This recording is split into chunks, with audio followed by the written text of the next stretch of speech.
Good morning. Good morning. Thank you so much for joining me.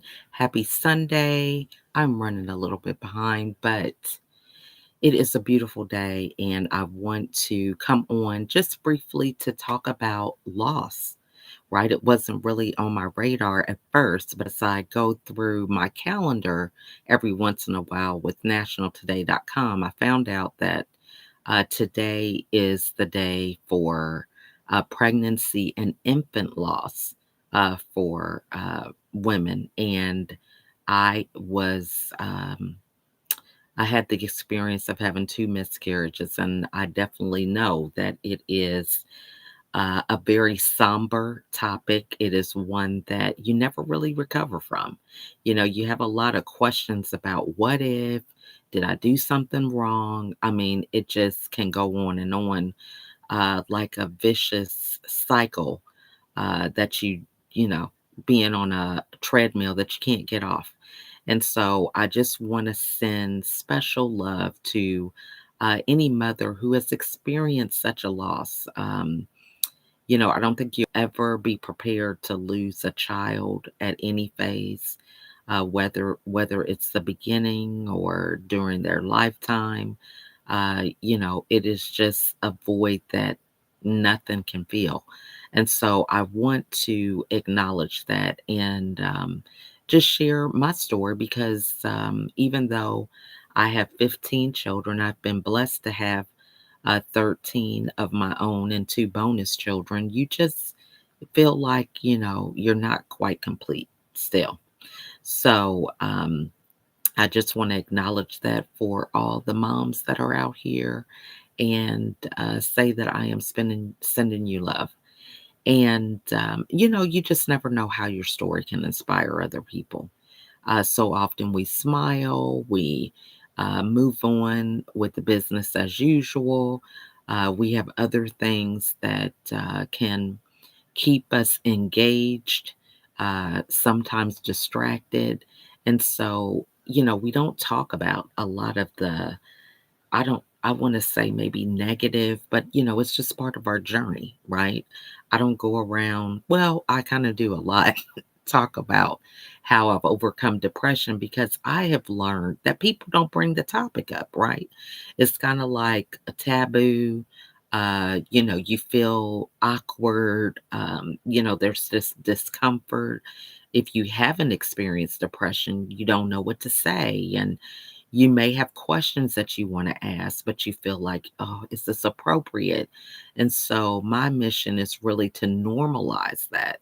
And so when we think about death, when we think about loss, it's the same way. It's a part of life. And I think the hardest thing for me to sometimes deal with it is because, we just feel like it's catches us by surprise, but it's something that we deal with every day, right? I had the pleasure of attending the viewing for my son is 15 and he plays football, and one of his teammates who is 17 just passed away. He got in a car accident and was in a coma and never really recovered. But I went to his viewing, and it was standing room only. Uh, it was so many people there showing their support. And I was so impressed with these young children, boys, who got up to share their respects and say their final thoughts. And the casket was there, it was open, and it just gave me hope because these young men who were his age and younger had no problem getting up to a microphone with a room full of people sharing their final thoughts. And it just gave me a lot of hope because I have never experienced something like that, of that magnitude at that age.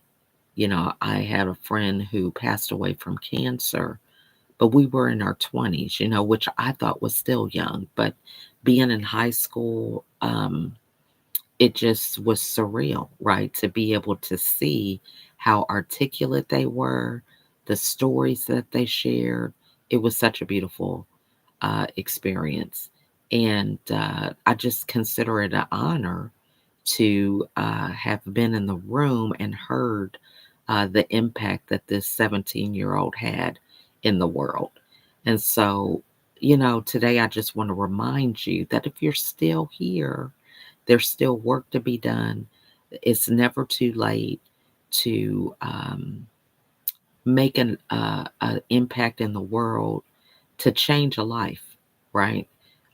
This kid was 17, and so many people were touched by his life. They didn't know his mom and dad. Um, some of them didn't. But just the impact and impression he left in their hearts and minds, it was just amazing.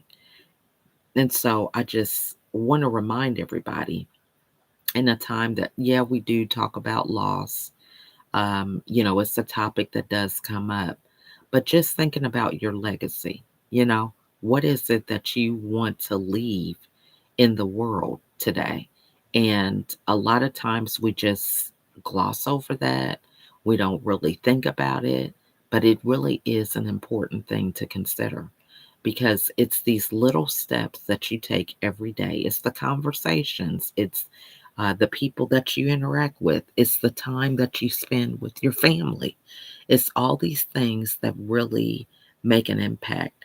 And when we are intentional about it, it really helps us to grow and helps us to help other people, because we're purposeful about what we're doing. And so I just want to remind you of that. And, speaking of legacy and speaking about what do you want to be known for, what are you building, right? All these questions come up. And today, uh, I am co hosting with Eric King. We have created a mastermind. And so this is a mastermind that meets every 2 weeks. We are starting today at 7 p.m. Eastern Standard Time. It is going to be a Zoom um, virtual mastermind. And if this is something that you are thinking about, maybe you've considered a mastermind, you're not really sure what it is, it really is an opportunity for you to grow in your personal and professional life. A mastermind is about investing not only in yourself, but investing in others. It is creating a support group that is going to help you to get out of your own way. That's the simple way of saying it for me. It's really having a support group that's there to catch you, right? When you take the leap and this courageous action to do a lot of things in your business and personal life that you've been thinking about, you've been on the fence about, but you just have fear, right? You have fear that, what if it doesn't work? What if it does work? I mean, the questions and the angst behind these decisions can really take a toll on us. But if you are ready to take the leap, to jump, to do different things, a mastermind can be a great opportunity for you to do that, because you have support. You have people who help you with that leap. Maybe they've done it before themselves, so they can give you some more insight so that you leap with intention and with success. And so, if that sounds like something that you want to begin to explore, to do things differently as you're planning for the end of the year. We're going quickly into 2024. And if you're in a phase in your life where you're like, I don't want to end next year the way that I am at, or the place that I'm at today, I want to grow. I want to have different successes. I want to do more things. I want to go more places. If that is you, then this mastermind could be the great option to help you to get there. So I will put the link here in the chat, um, or in the comments. But I want to thank those of you for watching with me today. This is really a quick message. I think we don't have to belabor a lot of things, even though I can talk. I am a talker. And one other thing I do want to mention is that I have a new book that's coming out. She Said Yes Empowerment Guide. So I'm so excited. This is a collaboration with a host of authors. I was able to meet with some of them yesterday. We went out for brunch, and if you're in a phase to where you feel like you've been saying no a lot, you've been saying no to yourself, but yes to everyone else, right? That's the thing about saying yes. When you say yes to something, you're saying no to something else, right? Because you can't do two things at once. So if you've been saying yes to everybody else and no to yourself, it's time to say yes to yourself.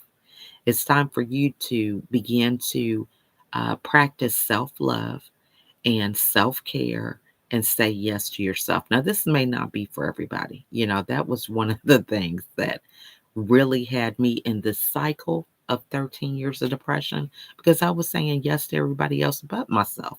Yes to my kids, yes to my husband, yes to the community needs, yes to people in my church, yes to my parents, yes to my family, right? Extended family, all these things, but then saying no to myself. So if that's you, then you need to get this empowerment guide because it has so many stories that will inspire you to take the baby steps to saying yes to yourself and saying no to others. Now, I don't mean that always, because there are times that we do tell people yes, but it's like what they say on the airplane. You have to put your own oxygen mask on first, and then you can help someone else. And so in my case, I didn't have any oxygen. I was just giving other people thinking that I had it, right? While I am shriveling up and losing air, can't breathe, suffocating, the list goes on, even though it was self inflicted. Now, that I will say. Only thing I had to do was grab my own mask and put it on. But I was so busy giving my mask out to other people as if I was inhumane and didn't need oxygen. So it's crazy. But I just want to remind everybody that, you are the only one who can empower, who can inspire, who can take the steps that only you could take.